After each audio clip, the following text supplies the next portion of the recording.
with everything that happened in the last video, which opinions are aside and my own feelings, personal feelings on the issue, I think I did get some interesting viewpoints of seeing the opposition of people who think differently than me, even though I do disagree with some of the things they said, and I feel like I need to address certain issues in a later video.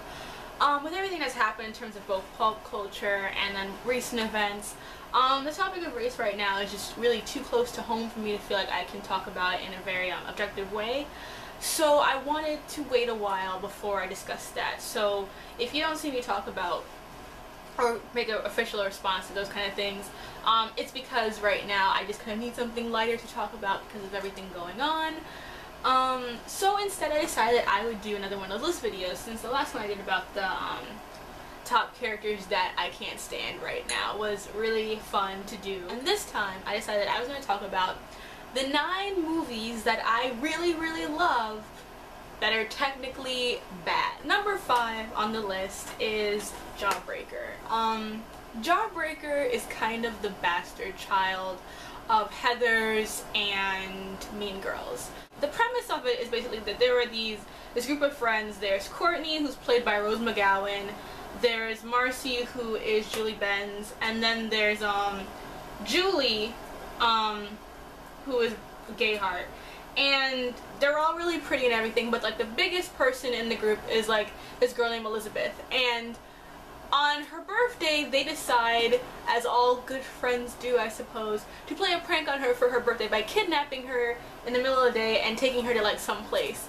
And in order to silence her, they decide to put a jawbreaker in her mouth, and during the process of kidnapping her from her home, they end up killing her. And then they have to like bring the body back, bury it, not bury it, but they have to bring the body back, make it look like she was raped. It's this very whole elaborate scheme played by Rose McGowan's character Courtney, who is like the devil in heels. That's kind of like what her character is known as. And then during the process of getting there, there's this really unpopular girl named Fern. I think that's her name, right? Yeah, this girl named Fern. She comes and she is supposed to bring the homework for Elizabeth to her house. So she goes there and she walks in on the girls, you know, doing the whole thing with the body. And Courtney says that if you don't tell anyone, you keep the secret, we will make you, you know, we'll give her the whole teen makeover and make her this popular girl. And then one of the friends, Julie, she ends up regretting the decision that they've made and trying to fix everything and try to like get rid of Courtney because she's gonna be prom queen and find a way to like make everyone know that she was the one who did it. And like Pam Grier's in it, which is like half the reason why anyone should watch anything is because Pam Grier is in it. And it takes all the kind of like tropes and it just plays them up because it knows how ridiculous that whole genre is anyway, so it's like, let's just go to the max. And now we're going to jump to animation, and my number 4 pick for animation is Thumbelina.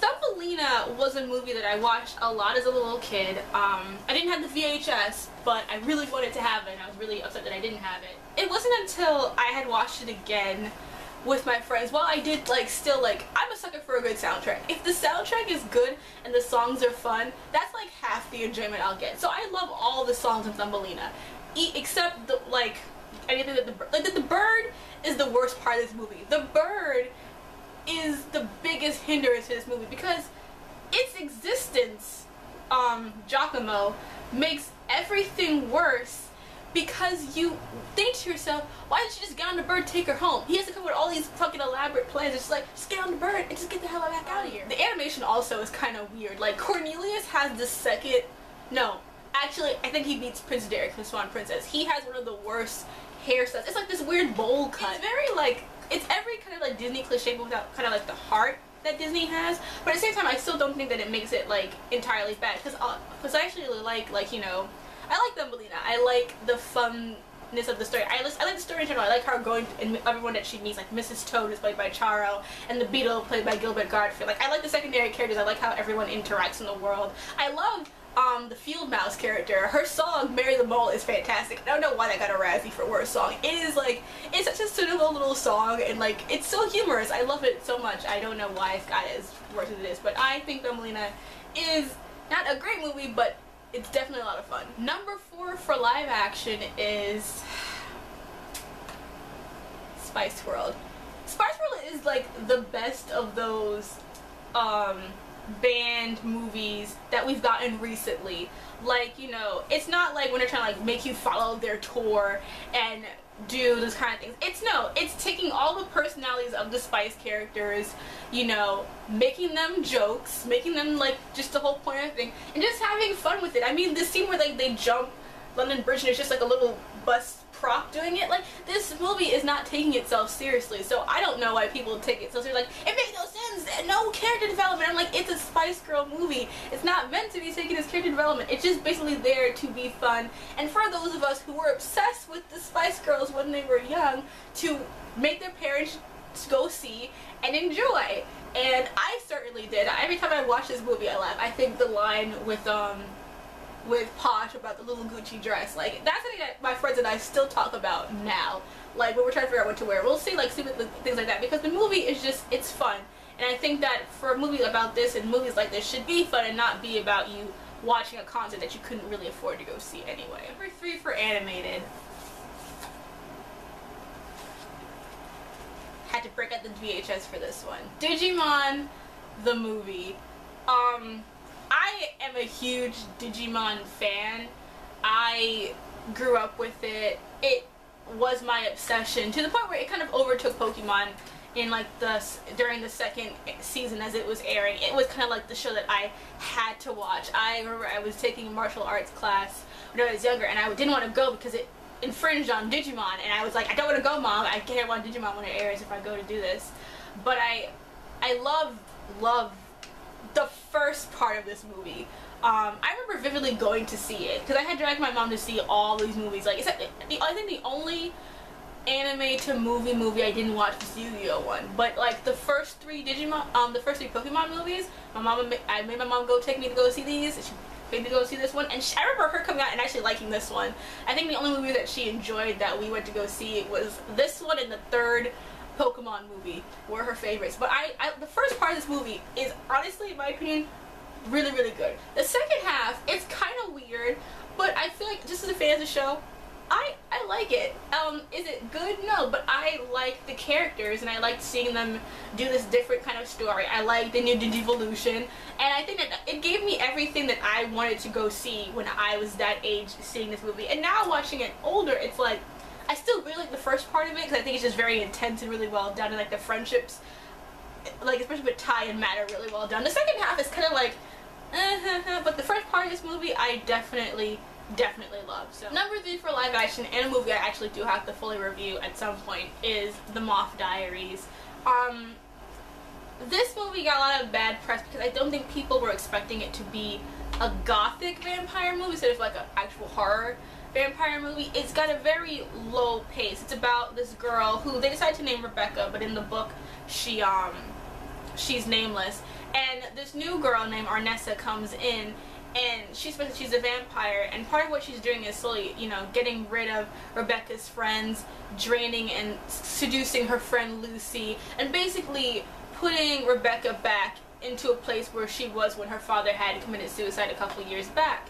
And I think that it's a slow burning film because it's getting on that kind of like gothic Carmilla feel that's, you know, I think has been lost lately as we've done more vampire movies. It's all very much theatrics and underworld like things. So I enjoy this movie because to me it's a return to form. Is it like heart-pumpingly exciting?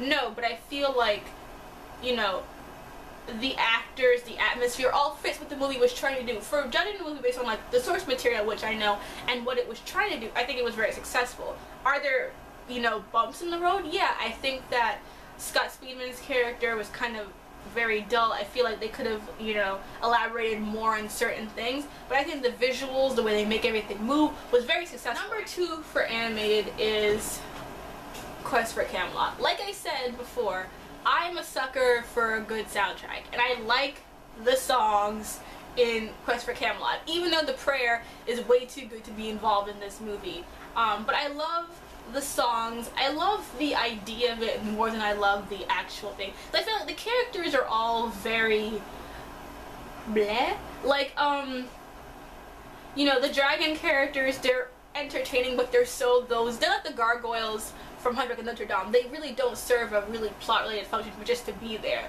Kaylee and Garrett are okay, but they're literally the most generic protagonists you could ever have. And yet, I like this movie. Yet it's like, it's not as good as something like The Swan Princess, which I think is actually a good Disney knockoff. This is a weak Disney knockoff, but I feel that it's better than Thumbelina, which is also has very bland characters. I feel like at least I get Kaylee. I feel like she has more of a backstory than a lot of other protagonists. We get her motivations, even though she's a faux action girl. Garrett's an interesting idea, not a character. I feel like the potential of this movie makes it more fun to watch than some other movies which have no potential and blandness at the same time. 2 for live action is Repo the Genetic Opera. This movie has gotten a huge cult following now, but it still is considered like really shitty, especially because, you know, of the casting. You know, when you see a movie with Paris Hilton in it, I think people's minds automatically go like, hell no, we won't go. But I feel this movie is just really, really fun. I love the music in it, I love the characters, I love the entire macabre world that was created for the series.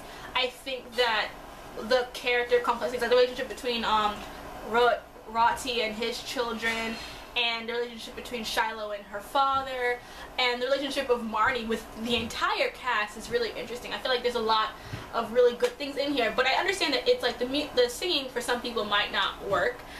To me, I like them all fine. I also think that like some of the gore and things might not really work for people, and that it doesn't have the same kind of cohesive plot. It's a genetic opera. They're singing all the time. It's an opera film, so it's kind of like not like Les Mis exactly, but it's kind of like the feeling of like they're singing all the time while doing these violent things. It can sometimes lead to like a dissonance of like, why are they singing about this and all this kind of stuff while they're slicing people. There's a part where like Anthony Head uses goes into a man's stomach and uses him like a puppet for certain parts, and I think that people would be like, this is dumb, but I love it. One for animated, Space Jam. I've watched this movie so many times and I'm not sick of it ever. I love it to death, even though it's bad. I get it, but I don't care. It's awesome. And then finally, to the most controversial pick on this list, probably, of my favorite bad live action movie, Sucker Punch. I think the easiest way for me to describe why I like this movie, despite its flaws and everything, are twofold. One, I think it has really interesting subtext. The subtext of the movie is really interesting, has a lot of interesting elements, but you just, unless you're looking for it and trying to read into it, it's not there, because the narrative, the way it's written linearly, is not good enough to tell that story. And it's unfortunate because there's a good story to be told there, it's just not being told because of the importance of the visuals and the fighting scenes, and because they don't spend enough time with the characters talking, I feel, to really get those issues across. But beyond that, I think the subtext is there. And the other reason is because, me personally, and I don't care if this makes me a bad feminist or whatever, the way that they complain about like the fact that they're women dressing sexy and they fight. That's my wish fulfillment fantasy for myself. Is I always have loved comic book females, especially because they could be allowed to look sexy and be sexy and still kick ass. Like my favorite, one of my favorite superheroines is Black Canary.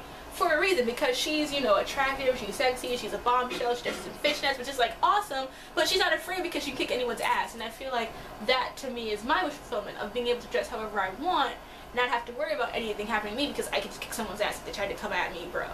So with Sucker Punch, there's a level for me of like, if it was my fantasy world, if it was my dream world, and I wanted to imagine myself doing awesome things, I would be wearing some kind of like weird magical girl outfit with like a short skirt and heels, because it's a fantasy, and I would love to be able to just walk in heels, period. But to be able to kick someone's ass in heels and like jump and play with katanas and stuff, hell yeah, I'd want to do that. That's something that would be there for me. So for me, despite it being a very bad movie in terms of the way it's written and how he tries to express these ideas, I feel like the subtext there is really interesting, and I feel like, just for myself, I feel like the kind of the way they say, like, it's like a guy's wish fulfillment way of having hot chicks kill things. Like, for me personally, it's my wish fulfillment of having hot chicks kick things, because I like I would like to do that myself. That's my list of the 9 bad movies that I love to bits.